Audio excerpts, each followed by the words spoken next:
Good morning. આજે આપણે start કરશું ટ્રાન્ઝિસ્ટર એઝ એન એમ્પ્લીફાયર. હવે એમ્પ્લીફાયર એટલે એક એવી ઇલેક્ટ્રોનિક ડિવાઇસ જે મારા સિગ્નલને એમ્પ્લીફાય કરે એટલે મોટું કરે. ધારો કે હું 2 વોલ્ટની સિગ્નલ નાખું છું ઇનપુટમાં, તો આઉટપુટમાં મને 4 વોલ્ટ મળે એટલે સિગ્નલને એમ્પ્લીફાય કરે. અહીંયા જો મેં ડ્રો કર્યું છે, અગર વીએસ જે ઇનપુટ સિગ્નલ છે આટલી નાની હોય તો આઉટપુટ આવી રીતે મોટો એમ્પ્લીફાય થઈને મળે. હવે આપણે ટ્રાન્ઝિસ્ટરને એઝ એન એમ્પ્લીફાયર વાપરવાનું છે, તો 3 વે છે એવું કરવાના. એક તો છે કોમન બેઝ એમ્પ્લીફાયર, એક છે બીજું છે કોમન એમીટર એમ્પ્લીફાયર અને કોમન કલેક્ટર એમ્પ્લીફાયર. આપણે સ્ટાર્ટ કરશું કોમન બેઝ એમ્પ્લીફાયરથી. અહીંયા મેં કોમન બેઝ એમ્પ્લીફાયર ડ્રો કર્યો છે. કોમન બેઝ એમ્પ્લીફાયર અહીંયા જો એક એનપીએન ટ્રાન્ઝિસ્ટર છે જેને મેં કોમન બેઝ મોડમાં બાયસ કોમન બેઝ મોડમાં રાખ્યું છે. એમીટર બેઝ જંક્શનને ફોરવર્ડ બાયસ કર્યું છે. કલેક્ટર બેઝ જંક્શનને અહીંયા વીસીસીથી રિવર્સ બાયસ કર્યું છે. પછી જે એમીટર બેઝ જંક્શન છે એમાં વીએસ કરીને એક એસી ઇનપુટ સિગ્નલ નાખી છે, સ્મોલ વીએસ કરીને એસી ઇનપુટ સિગ્નલ નાખી છે. અને જે આઉટપુટ જંક્શન છે, જે કલેક્ટર બેઝ જંક્શન છે, એનામાં મેં લોડ કનેક્ટ કર્યો છે. Input signal is applied between the emitter base junction, base is grounded, output signal is obtained across the load RL that is connected between collector and base.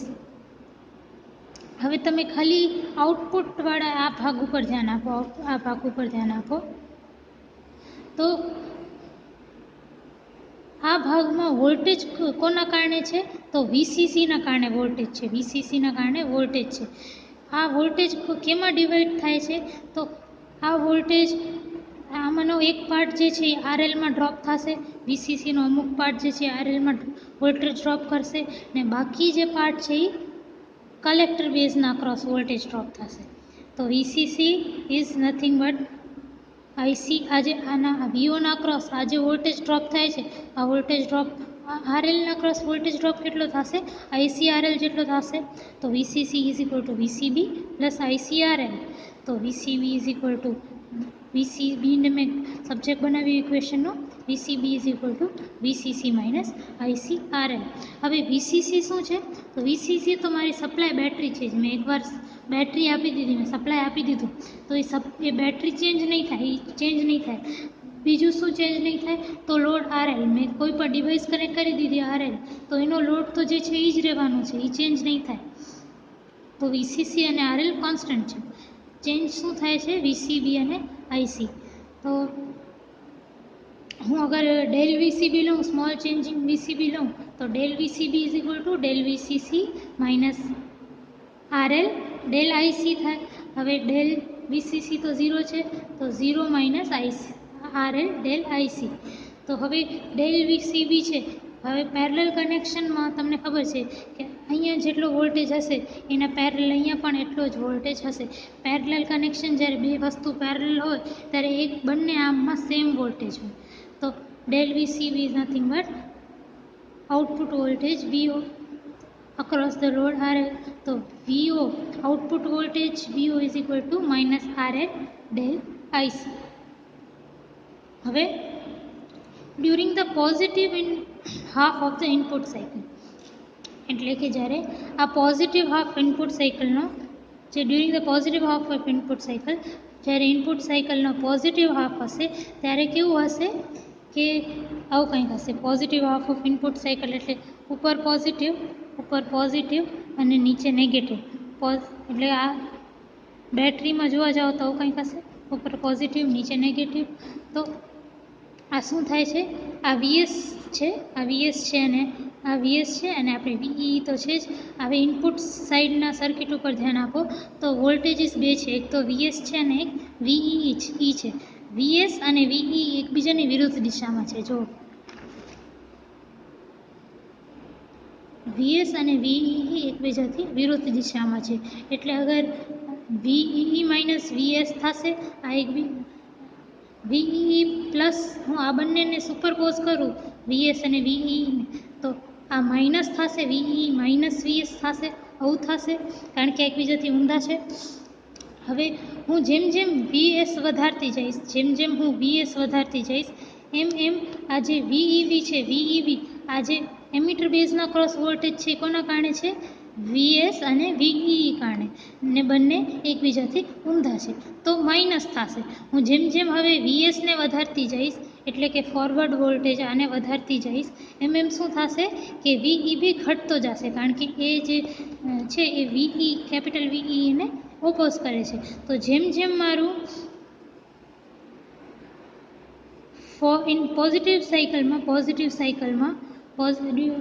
Half સાયકલમાં input સાયકલમાં VS વધશે, એમ મારું forward bias voltage VEB ઘટતું જશે. During positive half of the input cycle forward bias voltage VEB ડિક્રીઝિસ.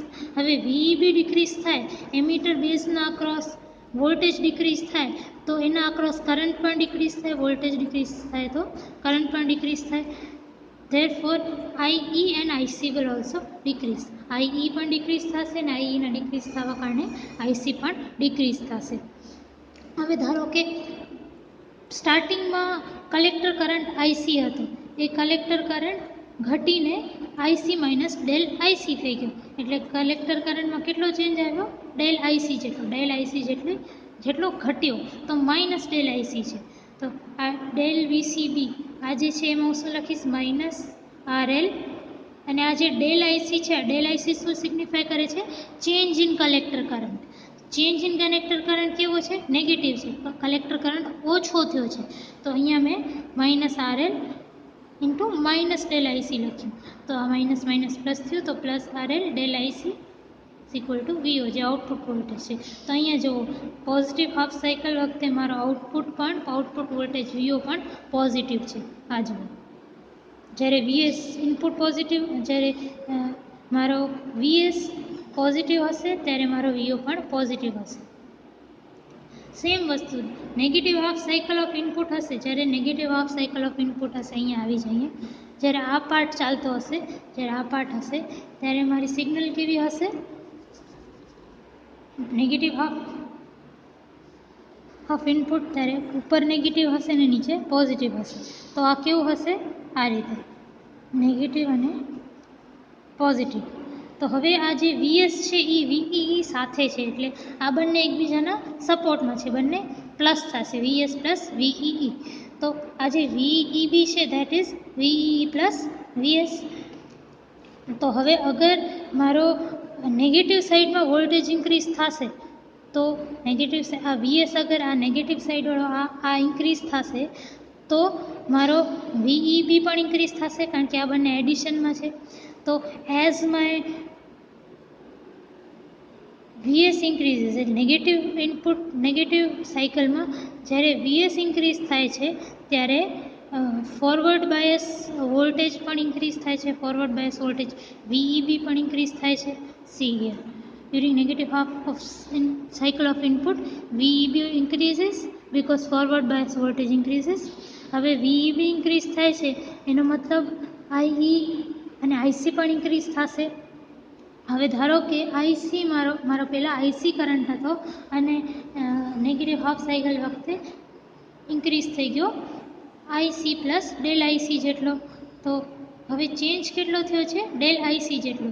તો જે મારો આ જે છે મારો VO minus RL del IC, તો અહીંયા del VCB is equal two VO is equal to minus RL plus del IC, કારણ કે ચેન્જ વધ્યો છે એટલે ચેન્જ પોઝિટિવ છે, તો અહીંયા પ્લસ ડેલ IC.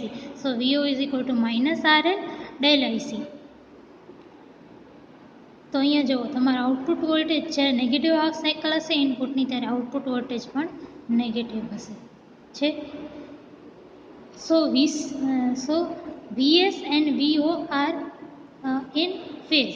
જે ઇનપુટ સિગ્નલ છે VS અને આઉટપુટ સિગ્નલ છે VO, બંને ઇન ફેઝ છે. જો બંનેમાં ફેઝ ડિફરન્સ 0 છે. જ્યારે VS તો પોઝિટિવ હાફ સાયકલ, ત્યારે VOનો પોઝિટિવ હાફ સાયકલ, જ્યારે VSનો નેગેટિવ હાફ સાયકલ, ત્યારે VSનો નેગેટિવ હાફ સાયકલ. તો input and output voltages both are in phase. So common base amplifier introduces no phase difference between the input and output voltage. આ તમને 1 માર્કરમાં આવા questions પૂછે છે.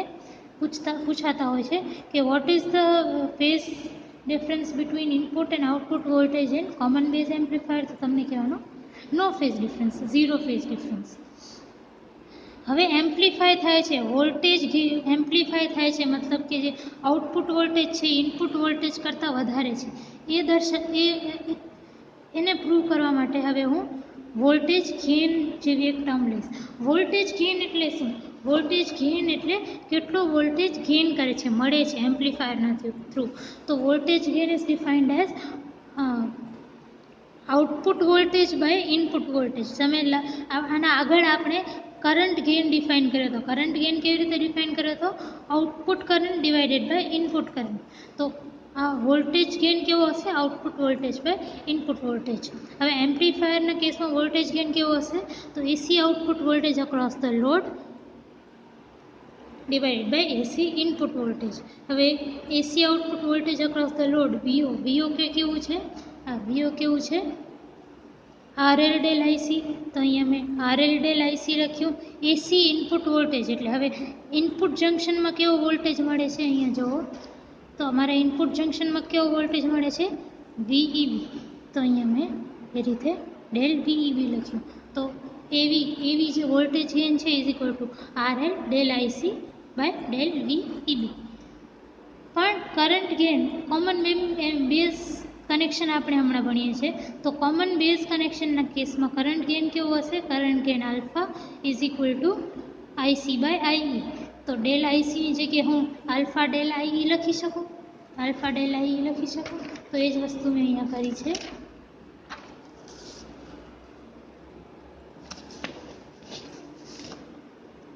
AV is equal to RL alpha del I by del VEB. હવે generally જે મારો numerator છે ને RL del I is much larger than del VEB as the emitter base resistance is low and alpha is nearly unity. હવે આ જે term છે ને, આ ન્યુમરેટર ટર્મ એ ડેલ વીઈબીથી ઘણો મોટો હશે. શું કામ? તો આ ડેલ વીઈબી શું છે? Del VEB is the voltage across the emitter base junction. Voltage across the emitter base junction. હવે આપણે ખબર છે કે ટ્રાન્ઝિસ્ટરનો એમીટર બેઝ જંક્શન હંમેશા ફોરવર્ડ બાયસ હોય. એમીટર બેઝ જંક્શન હંમેશા ફોરવર્ડ બાયસ હોય. અને તમને એ પણ ખબર છે કે જ્યારે ફોરવર્ડ બાયસ હોય ત્યારે ફોરવર્ડ બાયસ વખતે મારું રેઝિસ્ટન્સ લો હોય અને રિવર્સ બાયસ વખતે મારું રેઝિસ્ટન્સ હાઈ હોય. ફોરવર્ડ બાયસ વખતે રેઝિસ્ટન્સ લો હોય એટલે વધારે કરંટ ફ્લો થઈ શકે. રિવર્સ બાયસ વખતે રેઝિસ્ટન્સ વધારે હોય એટલે કરંટ ફ્લો ન થઈ શકે. તો એમીટર બેઝ જંક્શનનો રિવર્સ રેઝિસ્ટન્સ લો છે. હવે અગર રેઝિસ્ટન્સ લો હોય તો એના ક્રોસ વોલ્ટેજ ડ્રોપ પણ લો હશે, કારણ કે V is equal to IR. Resistance R low છે તો વોલ્ટેજ ડ્રોપ પણ લો હશે. તો ડેલ વીઈબી પણ લો હશે. તો ડેલ વીઈબીની વેલ્યુ બહુ નાની હશે આરએલ આલ્ફા ડેલ આઈ સામે. તો RL alpha del I is very much greater than del VEB. Therefore AV is equal to RL alpha del IE by del VEB is very much greater than 1. તો voltage જે છે, voltage gain છે એ બહુ મોટો છે 1 થી. તો voltage gain is nothing but VO by VS, which is much greater than 1, which means that VO is much greater than VS. That means that output signal no voltage is very much greater than input signal no voltage. એ જ એમ્પ્લીફાયરનો action છે. અહીંયા જો output સિગ્નલનો voltage is very much less greater than the input સિગ્નલનો voltage. એ આપણે mathematically prove કર્યું. હવે પાવર ગેઇન કેવી રીતે આપણે દર્શાવી શકીએ? Power gain is equal to voltage gain into current gain. Voltage gain એવી છે અને કરંટ ગેઇન આપણા કોમન બેઝના કેસમાં આલ્ફા છે. એવી ઇન્ટુ આલ્ફા. હવે આ વોલ્ટેજ ગેઇનની વેલ્યુ બહુ જ મોટી છે 1 કરતાં. Voltage gain AV is very much larger than 1. પણ કોમન બેઝમાં કરંટ ગેઇન જે છે ને એ નિયરલી યુનિટી છે, મતલબ નિયરલી 1 છે, but little less than 1. Nearly 1, little less than 1 but nearly 1. એ કેવી રીતે? તો જો કરંટ ગેઇન આલ્ફા કોમન બેઝના કેસમાં આઈસી બાય આઈ છે.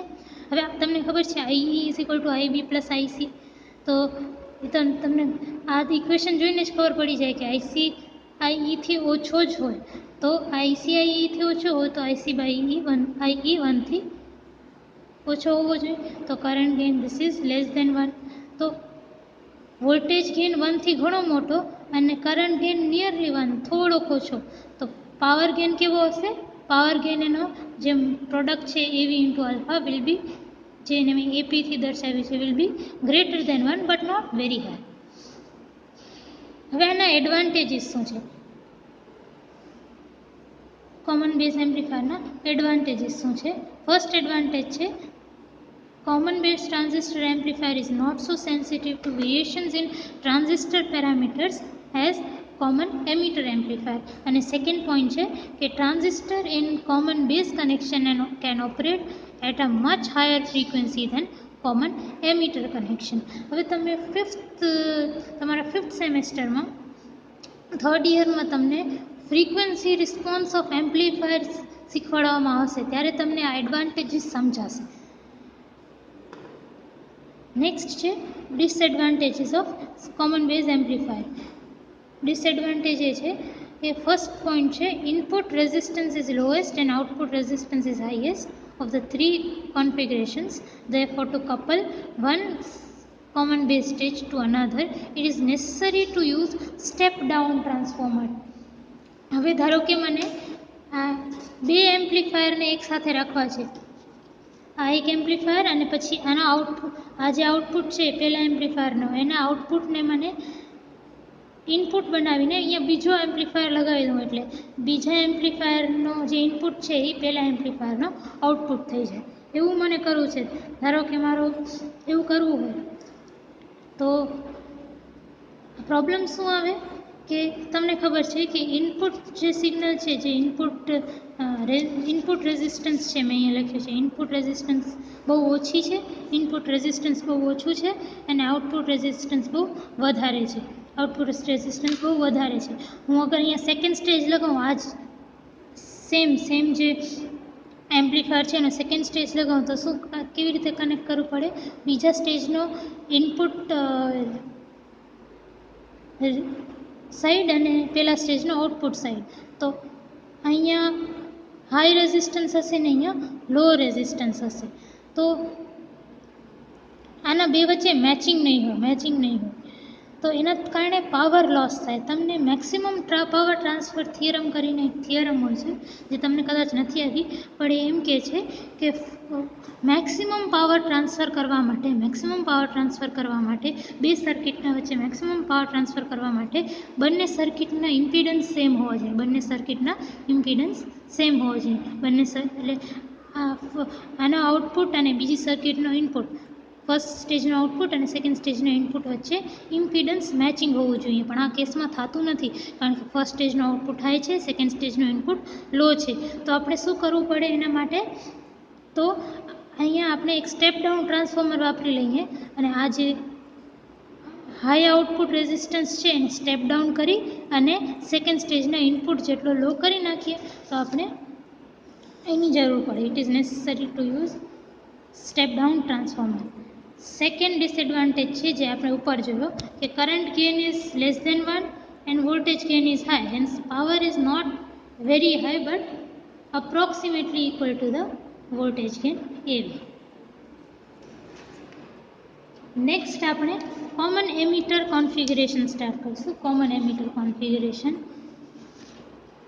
જે તમને ફિગર 3.19 પેજ નંબર 95 ઉપર આપેલી છે, અહીંયા જુઓ તો NPN ટ્રાન્ઝિસ્ટર છે એને તમે કોમન એમીટર ટાઈપમાં કરી છે અને એને પછી બેઝ એમીટર જંક્શનને ફોરવર્ડ બાયસ VBB થ્રુ અને કલેક્ટર એમીટર જંક્શનને રિવર્સ બાયસ VCC થ્રુ, પછી ઇનપુટ સિગ્નલ તમારું બેઝ ટુ એમીટરમાં VE લાગેલું છે, પછી એમીટર ગ્રાઉન્ડ કરેલું છે, આઉટપુટ સિગ્નલ તમને આ RL અક્રોસ મળે છે, RL લોડના અક્રોસ મળે છે, જે which is connected to the collector emitter junction. હવે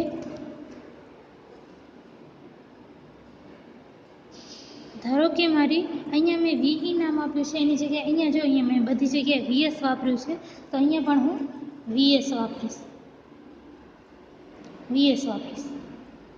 બરાબર. તો હવે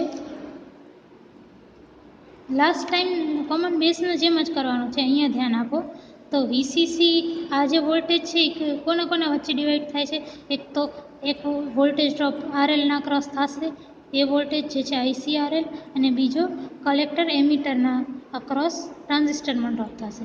તો VCC is equal to VCE plus ICRL, therefore VCE is equal to VCC minus ICRL. હવે વીસીસી કોન્સ્ટન્ટ છે અને આરએલ કોન્સ્ટન્ટ છે, કારણ કે લોડ અને બેટરી એકવાર સર્કિટમાં કનેક્ટ થઈ ગઈ તો એમને રહે, તો ચેન્જ શું થાય છે? વીસીઈ અને આઈસી. તો ડેલ વીસીઈ કરો તો કેવો થશે?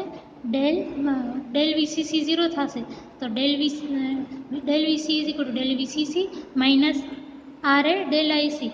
તો ડેલ વીસીસી 0 થશે, તો del VC is equal to minus R A del IC. અને આ del VC is nothing but જે ચેન્જ અહીંયા થાય છે વોલ્ટેજનો, એ જ તમને અહીંયા આઉટપુટમાં મળશે. That is small VO output voltage is equal to minus R L del IC. હવે ધ્યાન આપો કે મારી ઇનપુટ સિગ્નલ વીએસ છે, VS during the positive half cycle, જ્યારે પોઝિટિવ હાફ સાયકલ આવે છે, પોઝિટિવ હાફ સાયકલ એટલે આ પાર્ટ, ત્યારે શું થાય છે? પોઝિટિવ હાફ સાયકલ આવે ત્યારે મારો આ પાર્ટ પોઝિટિવ થશે અને આ પાર્ટ નેગેટિવ થશે. ઉપર પોઝિટિવ, નીચે નેગેટિવ, વિચ મીન્સ તમારો આવું કંઈક હશે, પોઝિટિવ બેટરી અને નેગેટિવ અહીંયા. તો તમે જુઓ કે આ જે વીબીઈ છે, બેઝ એમીટરના ક્રોસ છે, ઇનપુટ વોલ્ટેજ છે, એ કોના કારણે છે? એક તો વીબીબી કારણે અને એક તો આ વીએસ કારણે. અને આ બે વીબીબી અને વીએસ એકબીજાના સાથે છે, સપોર્ટમાં છે. તો VBB is equal to VBE is equal to VBB plus VS. તો જેમ જેમ મારો વીએસ વધતો જશે આ પોઈન્ટ પર, જેમ જેમ મારો ડ્યુરિંગ પોઝિટિવ ઇનપુટ સાયકલ જ્યારે આ વીએસ વધતો જશે, ત્યારે મારો વીબીઈ પણ વધતો જશે, આ વીએસ પણ જેમ વધતો જશે એમ વીબીઈ પણ વધતો જશે. જેમ જેમ વીબીઈ વધતો જશે એમ VBE, that is the forward bias voltage across base to emitter વધતો જશે. હવે વીબીઈ વધશે, voltage across base to emitter વધશે, ફોરવર્ડ વોલ્ટેજ વધશે, તો કરંટ પણ વધશે. કરંટ તો મતલબ આઈઈ પણ વધશે, વીબીઈ વધશે ત્યારે આઈઈ પણ વધશે અને હેન્સવર્થ આઈસી પણ વધશે. Let IC increase to IC plus del IC. તો આઈસીમાં કેટલો ઇન્ક્રીમેન્ટ આવે છે? ડેલ આઈસી જેટલો.